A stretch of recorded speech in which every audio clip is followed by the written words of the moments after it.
What's up, everyone? I'm Michael Hugall, and it is time for your weekly intake of sports. Let's start in the NHL and the race for Lord Stanley's Cup. 6 of 8 teams have clinched a visit to the second round of the playoffs, and among those stand 2 Canadian teams who are contending.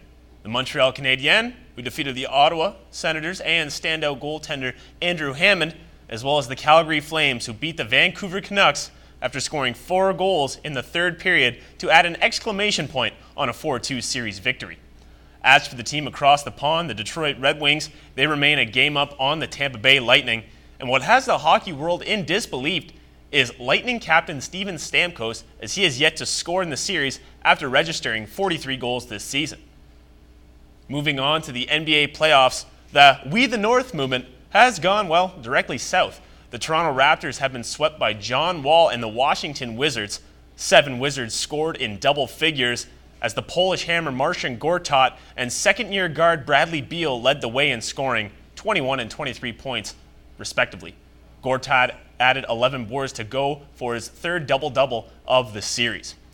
Also moving on to the next round is King James and the Cleveland Cavaliers, who swept the Boston Celtics, and MVP candidate Steph Curry, who is leading the Golden State Warriors as they beat the New Orleans Pelicans.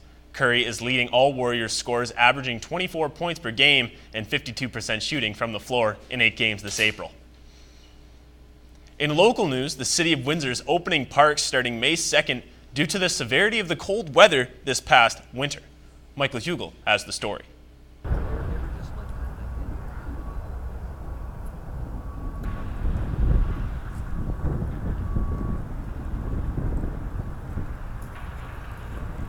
See, many baseball players in the city are really anxious to get going. I know, talking with a lot of the high school students themselves, they're kind of unhappy that they have to miss out on games until May 2nd. So I wonder what the school board can do to change that. With May 2nd almost here, I guess it's time to round third and head for home. For Mediaplex News, I'm Michael Hugall. Switching over to NBL action, the Windsor Express go into Game 6 down 3-2 against the Halifax Rainmen. At the WFCU is Michael Hugall to talk more about the series. Mike, what will the Express need to do in order to play Cinderella? Thanks, Mike. It is the calm before the storm here at the WFCU Center, as in just under a couple hours, we are going to see tip-off between the Halifax Rainmen and the Windsor Express. And to answer your question, what the Windsor Express are going to have to do to play Cinderella is, limit the opportunity of the Rainmen in the post. Liam McMorrow and Nigel Spikes have been commanding the paint for the Halifax Rainmen, so look for guys like DeAndre Thomas to step in and play tough defense against these towers. What can you tell me about the mindset of Bill Jones in that Express locker room?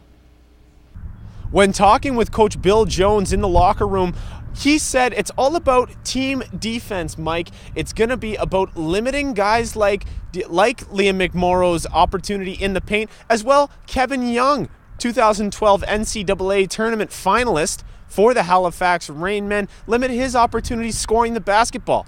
He led the Rainmen with 16.7 points per game, so it's all about just limiting opportunities from the floor. Thanks, Mike. Can't wait to see how the rest of the finals turns out. Thanks, Mike. I'm excited as well to see how this game's going to turn out. Go Express.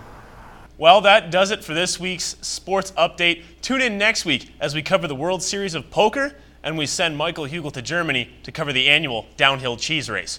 Just thinking about it makes me sore, yet kind of hungry.